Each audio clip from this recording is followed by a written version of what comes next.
마담 보바리는 불륜 이야기처럼 보입니다. 그러나 이 작품은 사랑이 아니라 욕망을 다룹니다. 엠마는 사랑 때문에 죽은 여자가 아닙니다. 그녀는 특별한 삶을 욕망했고, 사회는 그 욕망을 이용했습니다. 이 이야기는 한 개인의 타락이 아니라 욕망이 어떻게 자라나고, 어떻게 유통되고, 마침내 어떻게 파국을 맞는지에 대한 기록입니다.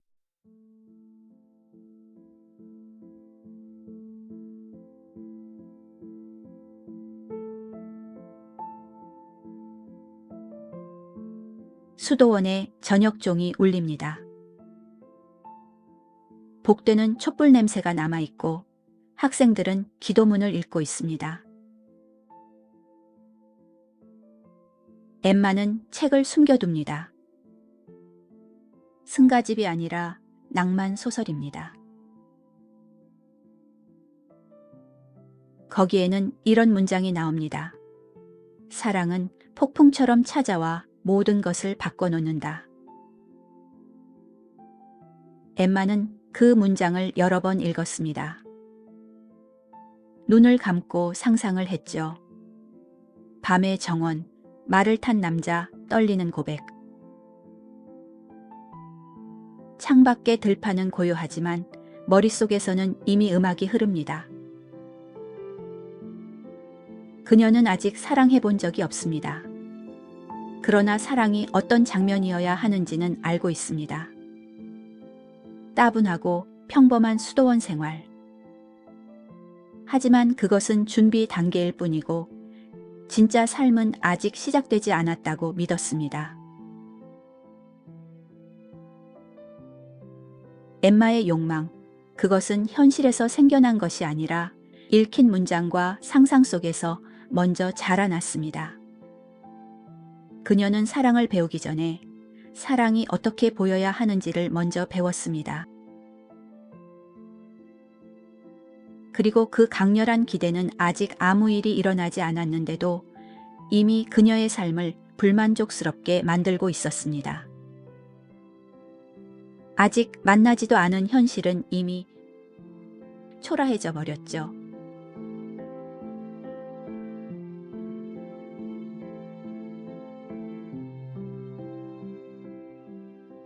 결혼식 날, 날씨는 맑았습니다. 시골 마을 사람들이 모여들고 테이블에는 음식이 가득 차려집니다. 웃음소리와 포도주 냄새가 뒤섞입니다. 엠마는 신부 옷을 입고 앉아 있습니다. 그녀는 이 순간을 여러 번 상상해 본 적이 있습니다. 말을 탄 연인, 긴 밤의 속삭임, 눈물과 맹세. 그러나 현실의 결혼식은 다릅니다. 샤를 보바리는 선량하지만 둔해 보입니다. 엠마를 사랑하지만 그 사랑에는 드라마가 없습니다. 연회는 길어지고 사람들은 웃고 떠들고 테이블 위에는 기름기가 번들거립니다. 엠마는 조용히 생각합니다. 이게 전부인가? 그녀가 기다린 것은 결혼이 아니라 사랑이라는 사건이었습니다. 신혼여행도 없습니다. 대화는 짧고 시간은 평범하게 지나갑니다. 샤를은 만족해 보입니다. 그러나 엠마의 상상 속 장면과 이 식탁 사이에는 메꿀 수 없는 간격이 있었습니다. 따라서 엠마의 불행은 남편의 결함이 아니라 상상이 현실보다 먼저 자라 있었다는 사실에서 시작됩니다. 그날 밤 아무 일도 일어나지 않았습니다. 그리고 바로 그 아무 일 없음이 그녀를 불안하게 만들었습니다.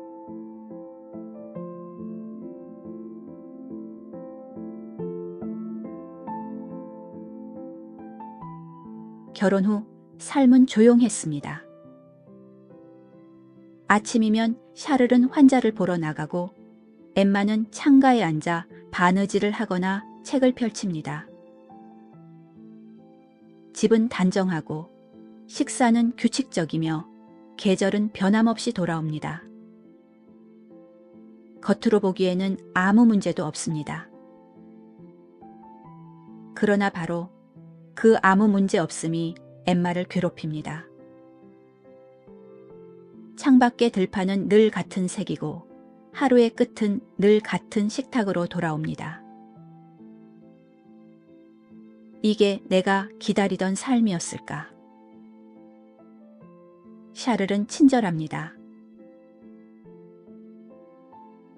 그러나 그는 엠마를 놀라게 하지 않습니다. 그의 말은 짧고 그의 사랑은 안정적이며 그의 세계는 작습니다. 엠마는 느낍니다. 자신이 점점 그 세계에 젖어들어 작아지고 있다는 것을. 엠마에게 평범함은 안락함이 아니라 모욕처럼 느껴지기 시작합니다. 그녀는 다시 소설을 펼칩니다. 그 안에는 여전히 폭풍 같은 사랑이 있고 말을 탄 연인이 있으며 삶을 뒤흔드는 고백이 있습니다. 그리고 현실을 바라봅니다. 식탁 위의 빵, 샤를의 무난한 표정, 비슷한 대화. 갈수록 상상은 점점 더 화려해지고 현실은 점점 더 초라해집니다. 그녀의 욕망은 조용히 자랍니다. 아직 누구도 모르게, 그러나 분명하게.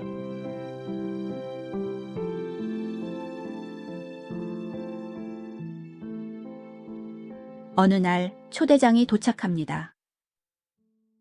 귀족의 저택에서 열리는 무도회. 샤를은 들떠 있습니다. 엠마는 침착한 척하지만 그녀의 심장도 조금 빨라집니다. 저택에 도착한 순간 공기는 달라집니다. 샹들리에의 화려한 빛, 유리잔이 부딪히는 소리, 낮게 흐르는 음악. 엠마는 그 공간을 천천히 둘러봅니다. 비단 드레스, 세련된 몸짓, 여유로운 표정으로 웃는 사람들. 그녀는 깨닫습니다. 이건 소설이 아니었어. 그녀가 상상 속에서 반복해온 장면이 지금 눈앞에서 펼쳐지고 있었습니다. 대화는 가볍고 몸짓은 부드럽고 삶은 마치 연출된 장면처럼 흘러갑니다. 누군가는 이탈리아 여행을 이야기하고 누군가는 파리의 극장을 말합니다. 그녀의 눈은 반짝이고 있습니다. 그녀가 했던 상상, 처음으로 현실의 형체를 얻었습니다. 밤이 깊어갈수록 엠마는 점점 더 그 세계 속으로 취해갑니다. 그녀는 춤을 추고 낯선 남자의 손을 잡고 잠시 다른 이름을 가진 사람처럼 느껴집니다. 그 순간 그녀는 거의 확신합니다. 나는 여기에 속할 수 있어. 그러나 새벽이 되자 마차는 다시 시골로 향합니다. 창밖의 길은 어둡고 저택의 빛은 멀어집니다. 집에 도착했을 때 문은 여전히 삐걱거리고 식탁은 여전히 작습니다. 머릿속에서 비교가 시작됐습니다. 이제 그녀는 압니다. 저택의 빛과 이 방의 어둠. 자신의 삶이 무엇이 아닌지를. 그리고 바로 그 순간부터 현재의 삶은 견디기 어려워집니다. 욕망은 더 이상 막연하지 않았고 타는 듯한 갈증이 시작됐습니다.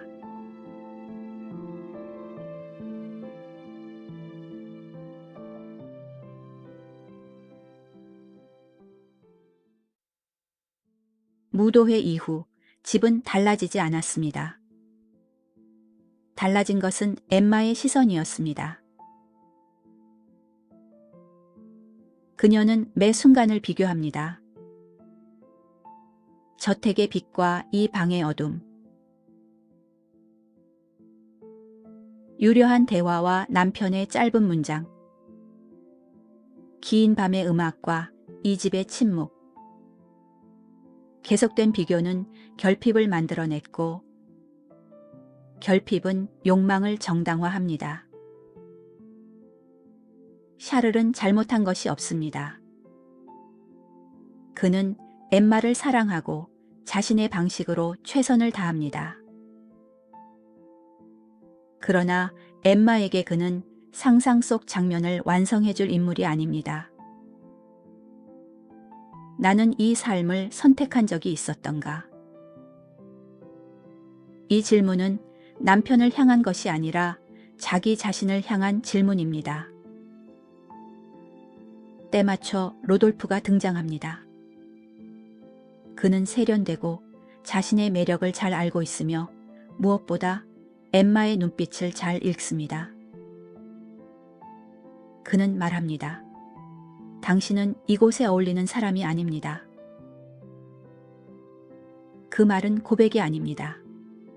그러나 엠마에게는 충분했습니다. 처음 로돌프는 사랑의 대상이 아니라 이 초라한 현실을 끝내줄 가능성이었습니다. 그가 손을 잡을 때 엠마는 단순히 설레는 것이 아닙니다. 그녀는 확신합니다.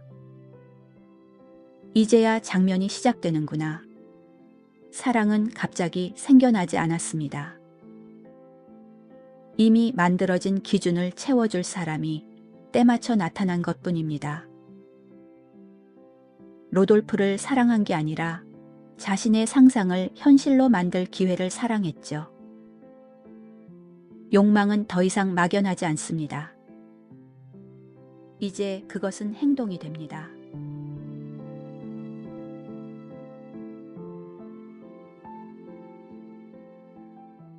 로돌프와의 만남은 조용히 시작됩니다. 말은 길지 않고 시선은 오래 머뭅니다. 샤를의 말은 실용적이지만 로돌프가 건네는 말은 감정에 와닿습니다. 그는 사람의 결핍을 읽을 줄 압니다. 당신은 이곳에서 숨이 막히지 않습니까?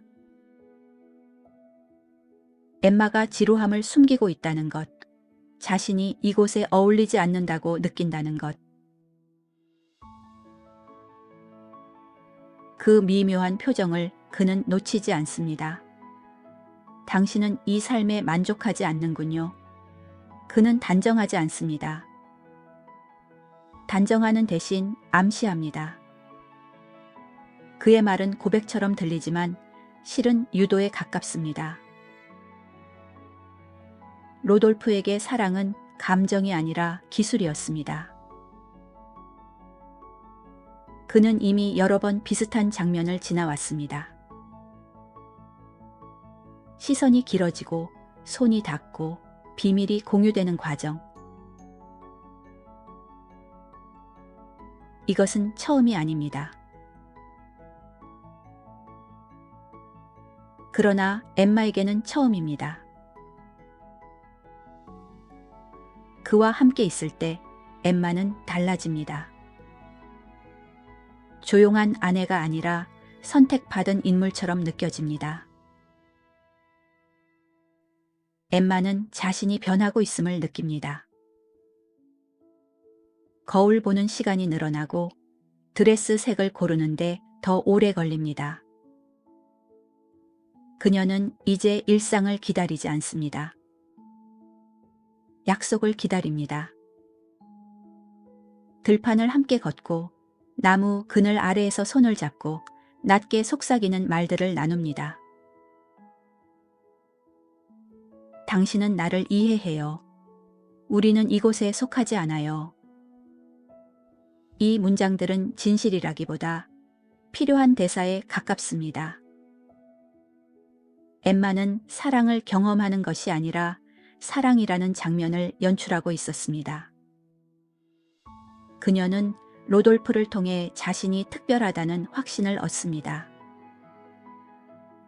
평범한 아내가 아니라 위험을 감수하는 여인. 조용한 시골의 여자가 아니라 운명을 따르는 인물.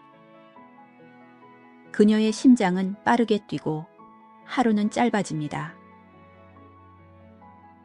그리고 그 짧아진 하루 속에서 엠마는 살아있다고 느낍니다. 그 강렬함은 곧 존재의 증명처럼 느껴집니다. 그러나 로돌프는 다릅니다. 그에게 이 관계는 감정이 아니라 익숙한 모험에 가깝습니다. 그에겐 낯설지 않습니다. 이런 고백, 그리고 이런 눈빛.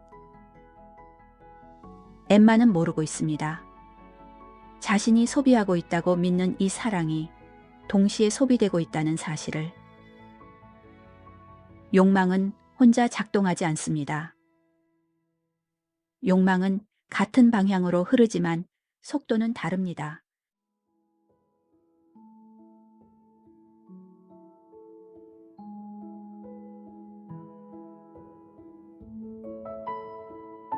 엠마는 결심합니다. 마차를 타고 떠나는 장면을 상상합니다. 가구를 팔고 빚을 정리하고 밤을 틈타 이곳을 벗어나는 장면. 그녀는 짐을 준비합니다. 옷을 접고 서랍을 정리하고 심장이 빨라집니다. 이제 모든 것이 시작될 것이라고 믿습니다. 로돌프는 약속합니다. 날짜를 정하고 시간을 정하고 탈출의 경로까지 암시합니다. 그러나 전날 밤 그는 편지를 씁니다. 이 일은 우리 모두에게 불행을 가져올 것입니다. 나는 당신을 존중하기에 떠나는 것이 옳다고 생각합니다. 변명은 있지만 열정은 없습니다. 그는 계산합니다. 파문, 체면, 비용. 그리고 결론을 냅니다. 엠마에게는 운명이었던 장면이 로돌프에게는 관리해야 할 사건에 불과했습니다. 다음 날 마차는 오지 않습니다. 엠마는 기다립니다. 창밖을 바라보고 발소리에 귀를 기울입니다. 그러나 아무 일도 일어나지 않습니다. 이것은 사랑의 실패가 아니라 사랑이 애초에 같은 무게로 존재하지 않았다는 사실의 확인입니다. 현실은 조용히 그녀를 버렸습니다. 그녀는 쓰러집니다. 열이 오르고 몸이 약해지고 며칠을 침대에 누워 지냅니다. 그러나 병보다 더 시린 것은 깨달음입니다. 자신이 상상한 장면이 상대에겐 그저 하나의 에피소드였다는 사실. 처음으로 엠마는 자신이 소비자이면서 동시에 소비 대상이었다고 느낍니다.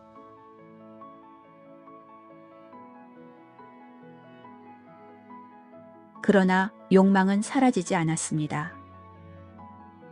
상처로 인해 잠시 동안 움츠러들 뿐 욕망은 다른 형태로 돌아올 준비를 합니다.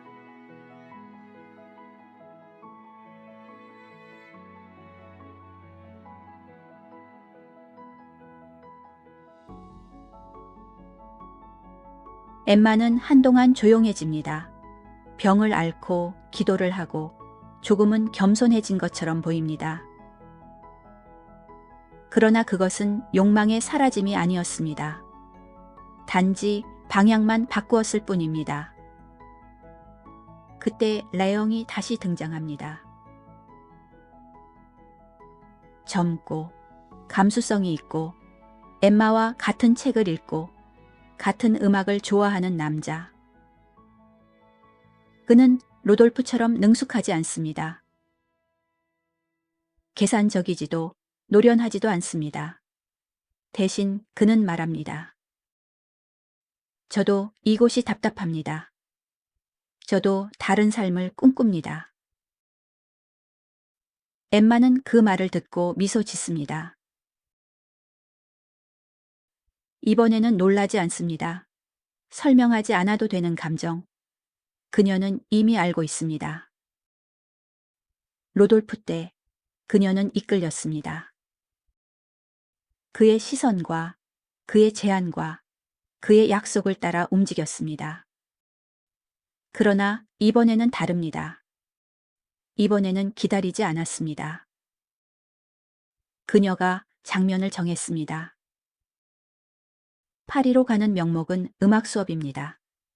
기차 시간은 그녀가 정하고 만남의 장소도 그녀가 고릅니다. 레옹은 따라옵니다. 그는 여전히 상상을 말합니다. 그러나 실행하는 쪽은 엠마입니다. 이번 목요일 같은 시간에 그녀는 자연스럽게 말합니다. 망설임이 없습니다. 로돌프 앞에서 순응하던 엠마는 이제 지휘자가 되어 있었습니다. 그녀는 샤를에게 능숙하게 거짓말을 하고 변명을 준비하며 시간표를 외웁니다. 사랑은 더 이상 사건이 아닙니다. 정기적인 일정입니다. 레옹은 그녀를 사랑합니다. 그러나 그는 흔들립니다. 사회적 시선, 돈, 책임 앞에서 그의 열정은 자주 멈춥니다. 하지만 엠마는 멈추지 않습니다. 그녀는 이미 한 번 잃어본 사람입니다. 이번에는 장면을 완성하려 합니다. 엠마는 더 이상 사랑을 기다리지 않았고 오히려 도망치지 못하도록 고삐를 조였습니다. 그리고 바로 그 지점에서 욕망은 더 깊어졌습니다. 강렬함은 줄어들었지만 집착은 커졌습니다. 이제 그녀는 단순히 특별해지고 싶은 여인이 아닙니다. 자신이 만든 장면을 지켜야 하는 사람입니다. 그리고 그 장면을 유지하기 위해 그녀는 점점 더 많은 비용을 지불하기 시작합니다.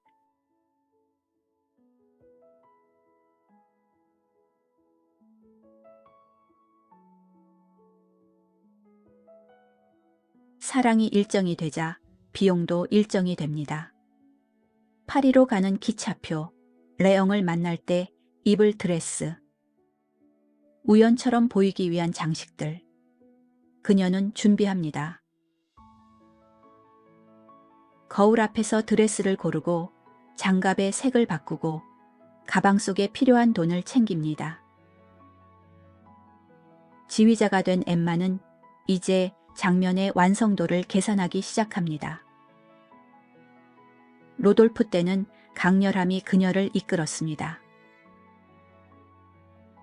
그러나 지금은 다릅니다. 강렬함은 스스로 오지 않습니다. 연출해야 합니다. 레옹과의 만남은 우연처럼 보여야 하지만 치밀하게 준비됩니다. 그리고 그 준비는 자연스럽게 물건으로 이어집니다. 르로에는 천을 펼칩니다. 짙은 보라색 벨벳, 빛에 따라 색이 달라지는 실크, 얇게 손끝을 스치는 장갑. 엠마는 손을 올려봅니다. 감촉은 부드럽고 가볍고 자신을 둘러싼 공기를 바꾸는 듯합니다. 이건 나를 다른 사람처럼 보이게 해요. 르로에는 고개를 끄덕입니다. 당연하게도 물건은 그녀를 바꾸지 못합니다. 그러나 그녀가 바뀌었다고 느끼게끔 만들어줍니다. 새 드레스를 입으면 엠마는 더 이상 시골 의사의 아내가 아닙니다. 레온과 어울리는 여인이 됩니다. 새 가구가 들어오면 집은 더 이상 답답하지 않습니다. 잠시나마 이곳은 무대가 됩니다. 엠마는 거울 앞에서 생각합니다. 이제야 균형이 맞는다. 그러나 이 균형은 감정의 문제가 아닙니다. 숫자의 문제입니다. 르로에는 말합니다. 지금 당장은 결제하지 않으셔도 됩니다. 그 말은 허락처럼 들립니다. 욕망을 미루지 않아도 된다는 허락. 드레스는 하루를 견디게 해주고 새 장식은 레옹 앞에서 당당하게 만들어주며 반짝이는 물건은 이 삶이 아직 끝나지 않았다는 증거가 됩니다. 그러나 숫자는 조용히 자랍니다.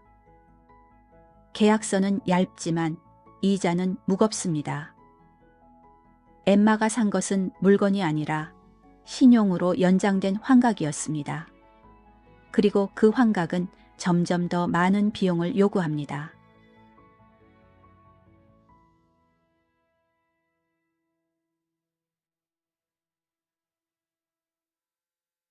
날짜는 조용히 다가옵니다. 엠마는 처음 그것을 심각하게 생각하지 않습니다. 르로에는 늘 친절했고 연장은 언제나 가능했습니다. 그러나 이번에는 달랐습니다. 이제는 정리하셔야 합니다. 르로에의 목소리는 여전히 부드럽습니다. 그러나 그 말에는 여지가 없었습니다. 엠마는 계산서를 다시 봅니다. 숫자가 낯설게 느껴집니다. 이렇게 많았던가? 욕망은 순간이었지만 계약은 기록이었습니다. 그녀는 돈을 구하러 갑니다. 이웃에게, 지인에게, 과거의 연인에게까지. 문을 두드립니다. 목소리는 낮고 눈빛은 급해집니다. 잠시만 도와주세요. 곧 정리하겠습니다. 그러나 세상은 감정에 반응하지 않았습니다. 서류에는 아무런 사정이 적히지 않았죠. 로돌프를 찾아가지만 그는 이미 거리를 둡니다. 레옹은 주저합니다. 사랑을 약속했지만 책임 앞에서는 다들 물러섭니다. 엠마는 뛰어다닙니다. 집 안으로 가고 서류를 붙잡고 숨이 가빠집니다. 처음으로 그녀는 깨닫습니다. 이건 불륜의 문제가 아니라 재정 문제라는 것을. 사회는 그녀의 욕망을 부추겼지만 그 빚은 혼자 감당하게 했습니다.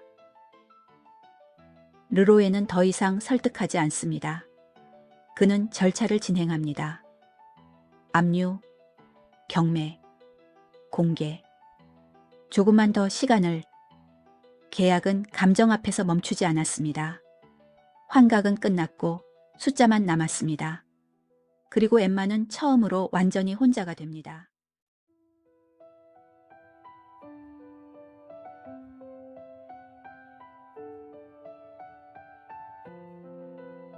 엠마는 마지막으로 움직입니다.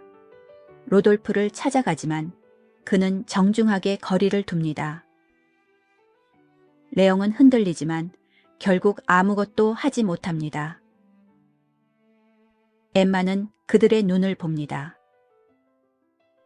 거기에는 사랑이 아니라 자기 보존밖에 없었습니다. 그녀는 처음으로 이해합니다. 욕망은 함께 나눴지만 파산은 나눌 수 없다는 것을. 르로에의 절차는 진행되고 압류는 예정됩니다. 드레스, 가구, 장식품. 한때 그녀를 취하게 했던 것들이 이제는 민낯을 드러내는 목록이 됩니다. 물건은 환각을 주었지만 숫자는 도망치지 않습니다. 엠마는 집으로 돌아옵니다. 문을 닫고 조용히 앉습니다. 더 이상 두드릴 문이 없습니다. 이제 무엇이 남았지? 남은 것은 부채와 수치, 그리고 멈출 수 없는 절차뿐입니다. 그리고 그 순간 한 가지 선택지만이 또렷해집니다.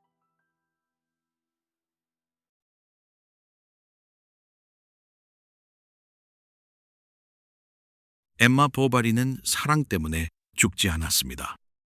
그녀는 특별해지고 싶었습니다. 평범함을 견디지 못했고 자신의 상상을 기준으로 삼았습니다. 그 욕망은 책에서 자랐고 무도회에서 확신을 얻었으며 로돌프와 레옹을 통해 연출되었고 르레의 계산서 위에서 숫자가 되었습니다. 욕망은 감정으로 시작했지만 계약으로 끝났습니다. 엠마는 공모자였습니다. 그녀는 선택했고 서명했고 반복했습니다. 그러나 동시에 희생자였습니다. 사회는 그녀의 욕망을 부추겼고 그 욕망을 물건으로, 신용으로, 체면으로 팔았습니다. 사람들은 그녀를 비난했지만 그녀가 원한 세계를 소비하고 있던 것은 모두가 마찬가지였습니다. 엠마의 파산은 개인의 타락이 아니라 욕망이 유통되는 방식의 결과였습니다. 그래서 이 이야기는 묻습니다. 욕망은 과연 누구의 것일까요? 우리가 선택한다고 믿는 그 갈망은 정말로 우리의 것일까요? 아니면 이미 설계되고 만들어진 장면을 우리가 반복해서 소비하고 있는 것일까요? 엠마는 사라졌습니다. 그러나 욕망의 구조는 여전히 남아 있습니다. 그리고 그 구조는 지금도 아주 조용히 누군가의 삶을 건너다보고 있습니다.